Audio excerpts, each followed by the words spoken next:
guys, welcome back to News They Ain't Telling You. We have a lot of news today, so let's just get right to it. As I'm sure everyone knows, tragically, 8 died in Atlanta the other night. A killer went on a rampage at masseuse salons, and 8 tragically died. A majority of them were Asian American, so that leads to a lot of questions. The man who killed him, who we won't be showing his face on here because I don't believe that they should get any notoriety when these things happen. He was arrested and he admitted that he was a sex addict, and that is why he went on this rampage and he wanted to kill more. I think that he must have a really good lawyer telling him not to say anything racist, because hate crime automatically is a felony and you go away for a very, very, very long time. So other interesting news is that there was a cop who is overseeing the entire ordeal. And he said something interesting the night that it happened. He said something like, the guy was just having a really bad day and this was just the cherry on top, or something along those lines. And everyone was sort of like, what? That's such a random, weird thing to say. Well, it has now come out that this cop, he had posted a while back a t-shirt, which he owned, which was calling COVID the Chinese virus, which I wonder where he got that from. And a couple other things have surfaced. So there's a second story building with that. I just want to say this, that in this country this year alone, there has been 3,800 anti-Asian racist incidents. So I don't think that this is random. I think we're seeing a rise in this simply because of COVID and prior administrations using the word like China virus and whatever else he called it. So there is a problem there. Moving on, John Kerry, who is working for the Biden administration, he has like a special job for climate something or another. He got caught flying the other day without a mask. So that's a big no-no, considering that you're working for the Biden administration and they're trying to get a hold on COVID and they're all about wear a mask, wear a mask, wear a mask. And he was caught not wearing a mask. How hard is it to just wear a damn mask when you're flying commercial? John Kerry.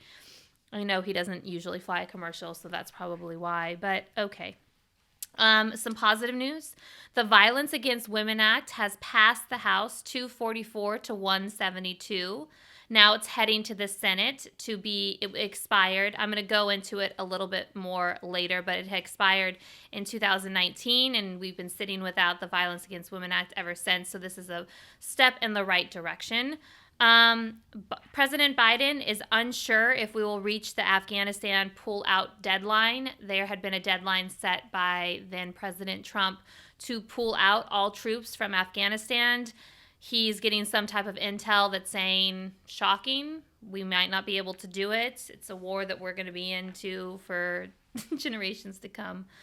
The IRS is extending the tax filing deadline to mid-May, the first time ever they are doing that, simply because of the pandemic and the effect that that has on every American. So that is some positive news. Don't stress. You guys have a little more time there. The Republicans voted in a secret ballot to bring back what is called earmarks. Earmarks allow members to directly say where they want money to go. The reason they said they brought back the earmarks, because it's very controversial, is because they're afraid of where the money is going to go under the Biden administration. And this way they have control, quote unquote. But earmarks aren't as clean cut as that. It's basically you can throw anything into bills now and say this is where directly I want the money to go. And it could be a bill about women's rights, and it could be you could put something in there about hunting. You know, so earmarks are controversial for a reason, and they've been denied for a long time. So it's funny how they chose to do a secret ballot. Kevin McCarthy wouldn't say how he voted for it. Scalise wouldn't say how he voted for it, which those are like your heads of the Republican House. So I think it's funny that they did a secret ballot instead of out there in the open. That should tell you everything that you need to know about earmarks. President Biden says that Russia will pay a price for 2020. He also recently said that point blank, Putin is a killer. Putin has now responded with basically, be careful what you say kind of thing. And so here we go. What's going to happen? Who knows? The House passed a joint resolution to remove the ERA deadline. The ERA is the Equal Rights Amendment.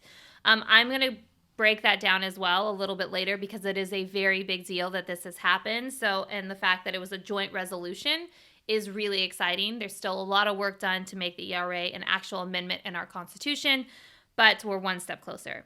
21 states are suing President Biden over the Keystone Pipeline decision. So I don't know how far that will go, but everyone had to know that that was going to come at some point.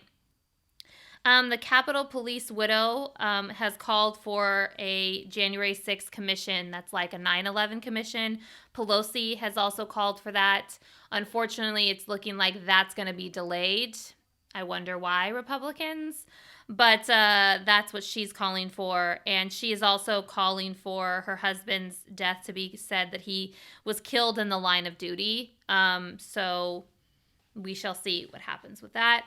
Como is refusing to open a vaccine site in a hard-hit New York county. Many are saying that it's a political reason and his political rival, that's his district. So, but they're really hard hit and they don't have a vaccine site. And a lot of people are wondering why. It's very much reminiscent of when Governor Chris Christie shut down the bridge because the mayor of the town that it affected most wouldn't endorse him for governor. So this sounds very reminiscent of that. So you can add this on another list of Cuomo's problems. I mean, I think that this is pretty arrogant to do in the time when he's supposed to be clearing his name. So that's interesting. This is really, really interesting. Kentucky is adopting early voting laws. So it's one of the only states in America right now that's going the positive direction in terms of voting rights. So that was a bipartisan bill that passed in Kentucky, and it's going to go on for the governor to sign to allow early voting to be extended. So that's a step in the positive direction. A little entertainment thing here. Angelina Jolie is accusing Brad Pitt of domestic violence in their ongoing divorce case. Yes, they are not divorced yet. He, of course, was cleared of child abuse 2 years ago, which she claimed that he was abusing their children. He was cleared of all charges, so we'll see what happens. This is turning into a very ugly, nasty divorce, sadly. So we'll see what happens there. Asian American female lawmakers are set to testify in a House hearing with all of these anti-Asian crimes going on. These lawmakers, which we have a good number of them, are going to testify in the House to talk about their experiences and all that. So that's a step in the correct way. Demi Lovato has revealed that she was raped while she was working for Disney as a teenager, which kind of explains a lot of this girl's troubles. She just had a documentary that is going to be out on YouTube, and everyone's saying it's phenomenal. And she talks about the infamous this last overdose and how she's legally blind and she can no longer drive because of the overdose. And she couldn't for 2 months. She couldn't even see her sister would come and visit her, and she couldn't even make her out when she was sitting in the hospital. So she should be thankful that she's alive because that sounds pretty horrific. A judge has dismissed the former Michigan governor's attempt to dismiss charges over Flint. So that case is going to go forward, and I think that former governor is in a lot of trouble. I don't know, putting lead in water purposely. Kind of a big deal. YouTube is dropping a new TikTok-like service in the next month. It currently is already dropped in India, and I guess it has great results. So everyone's excited about that. Instagram, of course, has their Reels, which is like a TikTok-like service. I'm not the biggest fan of Instagram Reels because it's only 30 seconds, and that's really frustrating sometimes when you're trying to do something. And it's just not quite the same. But TikTok is an interesting little engine that just keeps chugging along, even though they, put everyone on lockdown and all that. So I hope that the YouTube one is better because I would be happy to not really be associated with TikTok, but it's kind of, you're stuck there. President Biden is going to send vaccines to Mexico in hopes of help controlling the border situation because we have a lot of people who are coming in and they're saying they have COVID. So because Mexico doesn't have a lot of vaccines. So that is step one in his controlling border situation, I suppose. Almost half of America believes that the filibuster should stay. That doesn't surprise me because the filibuster is a very complicated ordeal, and most Americans, I feel like, don't really understand it. Manchin mentioned something yesterday about how, because right now they're in talks to just revise the filibuster, and he sort of murmured something yesterday about how he wasn't a fan of even just changing it to what is known as the talking filibuster, which is what the president is now supporting. So I don't really know what's going to happen here, but it's going to be very, very hard to pass legislation. So, and Mitch McConnell is still sort of acting like he is the majority leader and controlling the shots, and that's simply because we only have the majority by the vice president's vote. And that's what happens when you don't win more seats in the Senate. Okay. Republicans blocked a bill to protect the stimulus checks from debt collectors.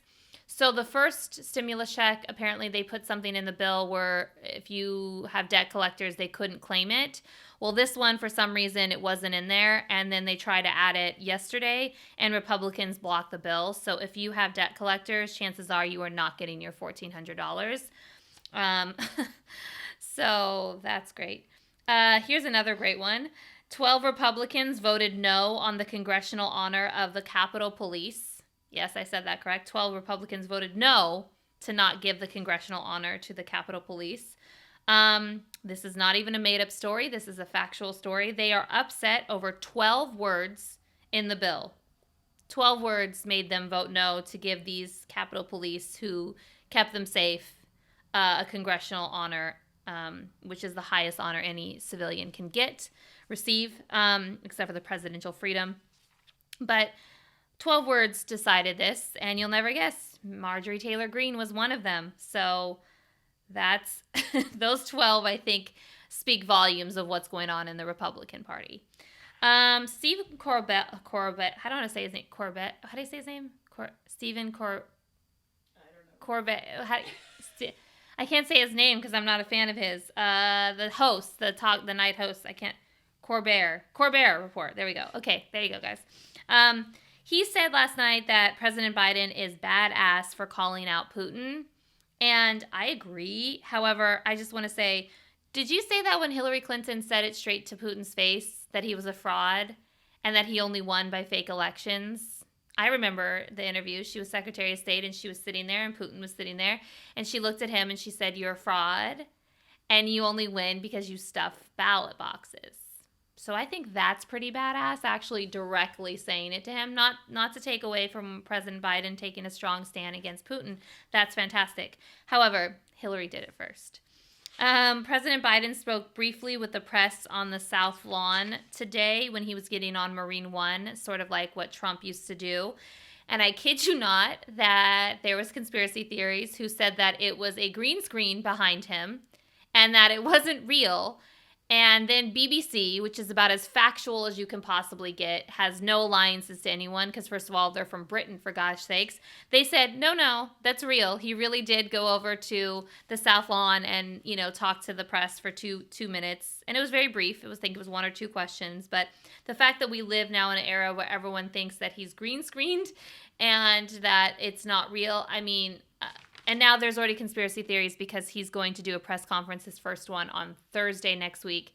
And there's already sort of like, it's going to be set up questions and it's going to be, so, come on. This is an interesting story. The third masseuse has come forward claiming that Deshaun Watson, the quarterback for the Houston Texans, forced oral sex. They forced them to perform oral sex on him. Let me just give a little background here. He announced earlier this month, I believe, that he wanted out of Houston. He wanted to be traded to another team, which is a very common thing in the NFL. And 2 weeks later, here we are, and these women come out. And what's interesting about this is they're all lawsuits. None of them are police reports. There's no police charges. There's no police investigation. It's all lawsuits right now. And the NFL is a dirty, dirty business. And if this is true, if he really did do this, then he should never be allowed to play football and he should go to jail 150%. I just think the timing of all this is very, very interesting. He announces that he wants out of his contract. Houston didn't see it coming.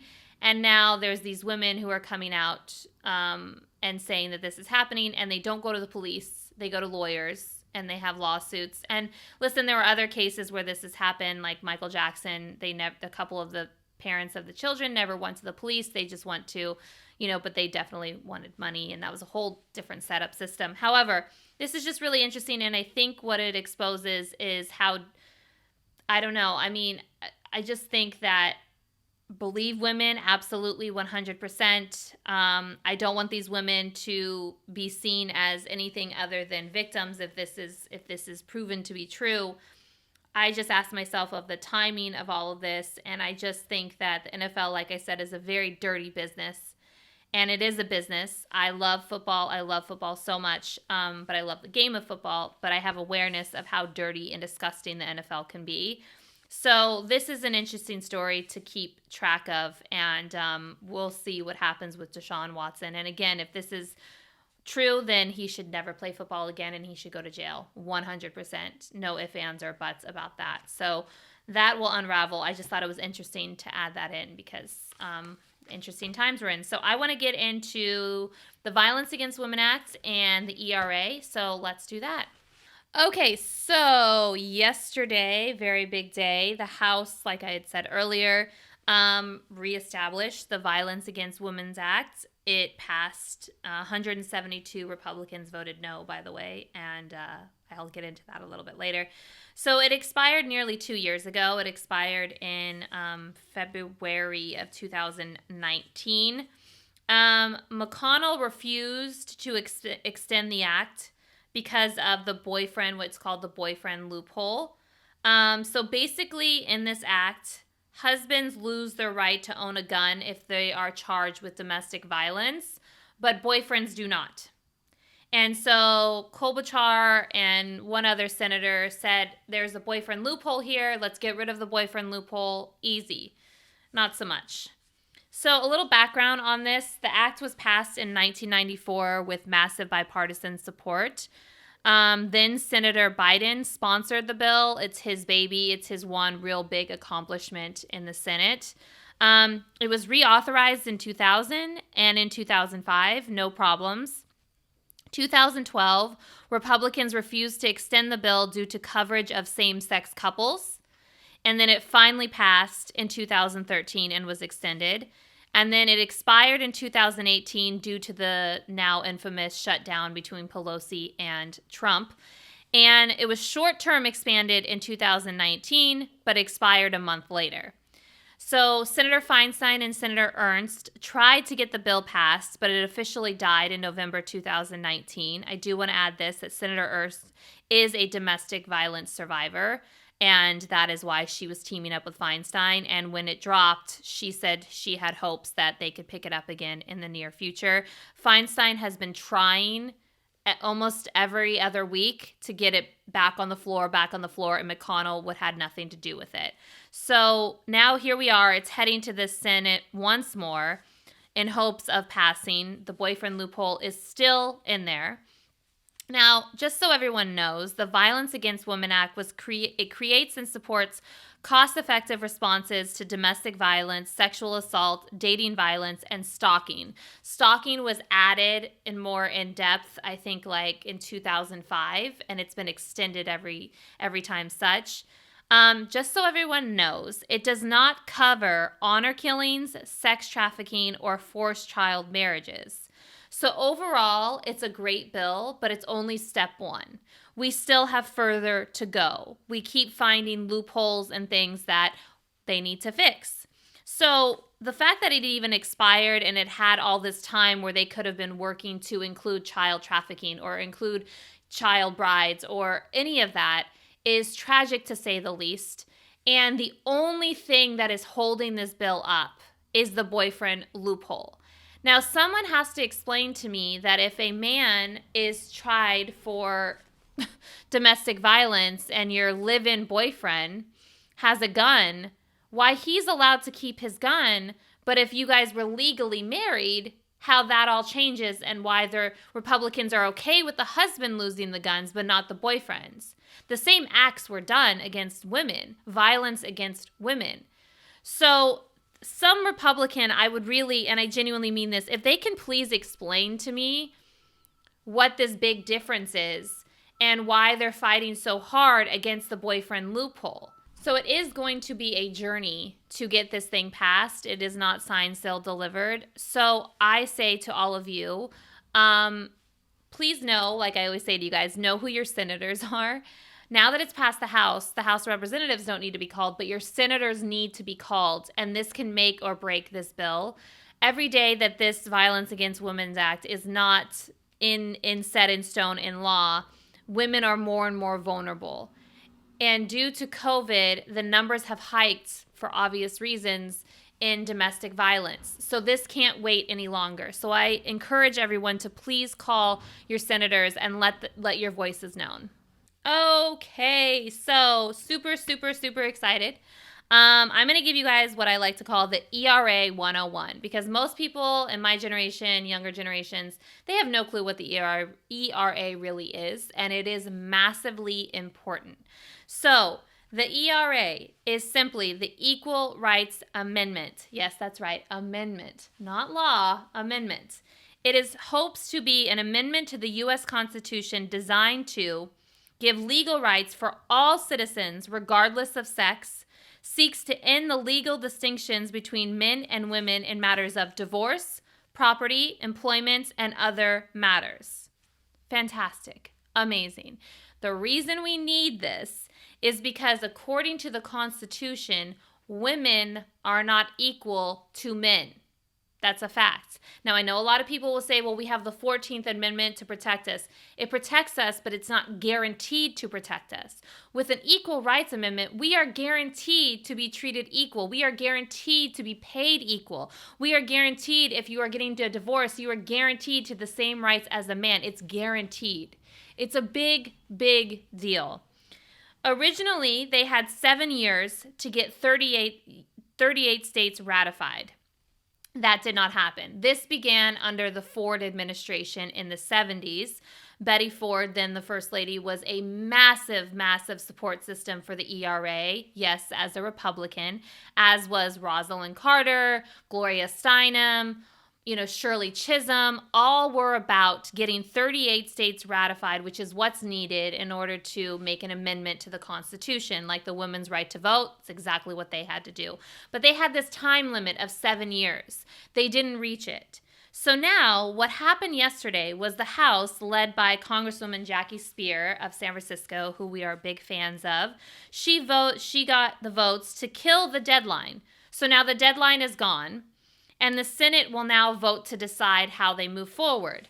Now, it's not as simple as once the Senate votes, then all is grand. This could be taken to the Supreme Court and handled in many, many ways, just like the women's right to vote was handled in many, many ways and many, many courts before we finally got it ratified and we got the amendment for women to have the right to vote because, oh yeah, we weren't guaranteed the right to vote.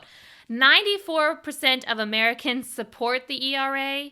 This is not something that's even remotely partisan. This is massively bipartisan.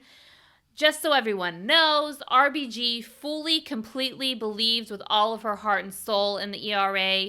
She had hoped to see the ERA pass in her lifetime because it just simply guarantees that men and women are equal, period. There's nothing else fancy. There's nothing else crazy. There's nothing else. No. So the same way that slavery had to be demolished and put into an amendment to say slavery is against who we are as a country as of this point on, and it is illegal and against our Constitution, the same way that women had to fight tooth and nail for decades to guarantee women the right to vote is the same way that all women are saying is we want to make sure that we are acknowledged based on our Constitution, which, by the way, does not even say the word woman once in the original Constitution, that we are guaranteed the same rights as men. This is a really, really big deal. Again, this is a situation of Call your senators and let them know how you feel about the ERA, because every single vote will matter in this. And it is going to be a battle, as anything should be when you're trying to add an amendment to the Constitution. But everyone needs to know it's just an amendment about equal rights. There is nothing else to it. There is no other angle to this. Women do not make the same as men. Women are not guaranteed the same rights as men. We have been fighting since the beginning of our country when Abigail Adams told her husband in a letter, don't forget the women. Well, clearly he forgot the women, because here we are all these years later and we're still battling it. We've only had the right to vote for 100 years, you guys. We've only had the right to have a credit card for 40 years. We've only had the right to own property for 35 years. We've only had a woman justice on the court for 40 years. So let's get this done. Call your senators. Tell them that you support the ERA and you want them to support the ERA. This is massively, massively important, and everyone should pay attention to this.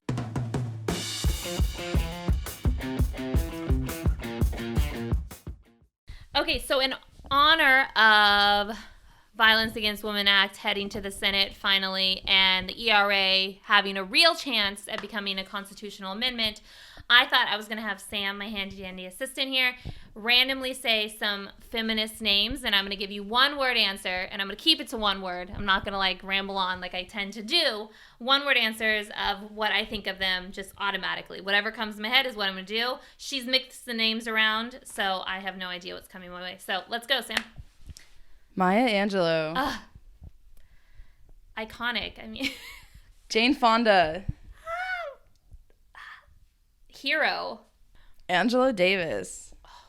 Badass. That's technically one word. I know it's two words, but it's okay. I kind of this one. Gloria Steinem. Leader. Betty Ford. Oh. Eccentric. Dolores Huerta. Oh my God. Si se puede. All I can think of is massive. Just massive. Shirley Chisholm. Oh. Brave AF. We'll count that as one word. Brave AF. Yeah, definitely. I did good. I only did the one. All right. Okay, guys, until next time, make sure you check us out on Instagram, Twitter, and TikTok. And, of course, if you want to listen, you can listen on iTunes, Spotify, and, of course, you can watch on YouTube. Make sure you subscribe. Until next time, OG of the HRC, signing out. Call your senators.